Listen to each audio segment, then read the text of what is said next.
This edition of the annual ISDS review will focus on the reform of the Energy Charter Treaty, the most recent developments within the UNCITRAL Working Group 3, the effect of corruption on investor-state disputes, and the effect of Russian sanctions on international arbitration.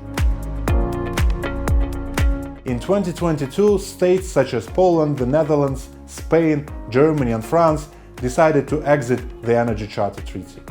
This may come as a surprise, because the parties to this treaty are currently negotiating how to reform it to address climate change concerns.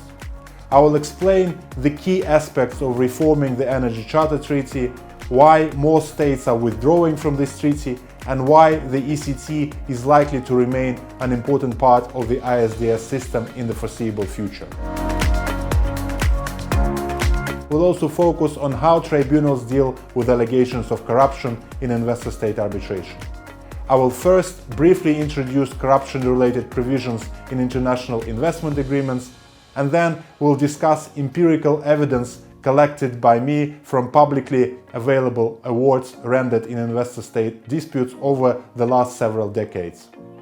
I will discuss who alleged corruption in ISDS, how tribunals approach the burden and the standard of proof, whether they approach corruption as an issue of merits or jurisdiction, the consequences of corruption for the parties, and other issues.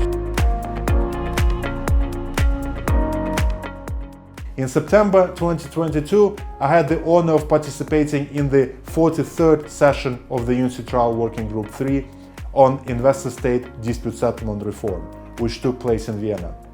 I will give an overview of key topics discussed within the group and positions of states on issues including third-party funding, determination of damages, and the ISDS Advisory Center.